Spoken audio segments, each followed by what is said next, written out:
République démocratique du Congo, province de l'Équateur, Conseil provincial de la jeunesse, institution de coordination et de représentation des organisations de la jeunesse à l'Équateur, fixation à l'opinion tant provinciale, nationale qu'internationale sur la sortie médiatique des prétendus jeunes ressortissants du Grand Équateur vivant à Kinshasa.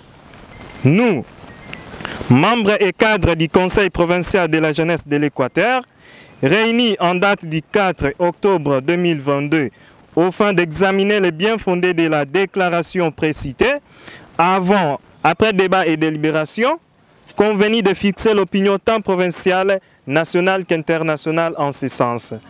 De prime abord, il est de savoir qu'il n'y a pas une structure légalement constituée qui représente et parle au nom et pour les comptes de la jeunesse du Grand Équateur à Kinshasa.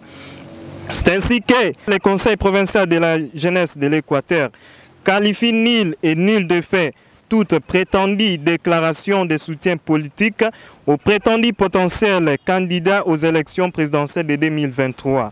Allusion faite à celle qui vient d'être montée de toutes pièces par M. Lisanga Bonganga.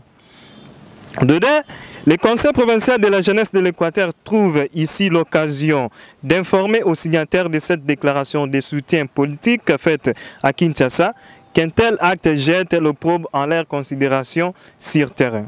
Conséquemment, le Conseil provincial de la jeunesse de l'Équateur invite nos politiciens en perte de positionnement de cesser de manipuler superfétatoirement la jeunesse de l'Équateur. De même, nous invitons toute la jeunesse de l'Équateur qui a toujours été oubliée dans toutes actions entreprises par ceux qui se réclament actuellement potentiels candidats président de la République en 2023.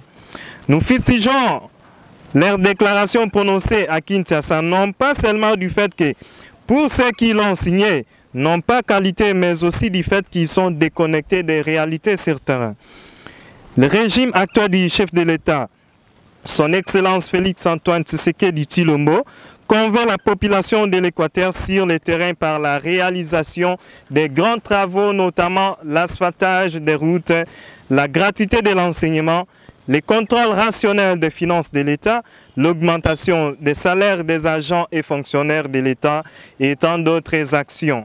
La population de l'Équateur en général et la jeunesse en particulier soutiennent de façon indéfectible les actions concrètes du chef de l'État, Fatih Beton, et nous profitons de cette opportunité pour lui dire que la province de l'Équateur est mobilisée, n'est-ce pas, en toutes couches confondues, afin de les voir en présentiel, dont un accueil très chaleureux lui est réservé à la prochaine conférence des gouverneurs prévue à Mbandaka, chef-lieu de la province de l'Équateur.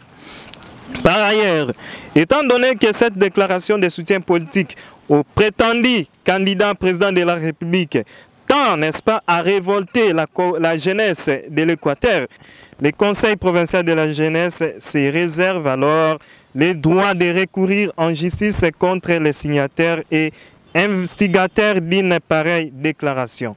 Faite à Mbandaka le 4 octobre 2022, Maître Ipondo Agapa Ozoé, chargé de communication, médias et porte-parole du Conseil provincial de la jeunesse de l'Équateur. Merci.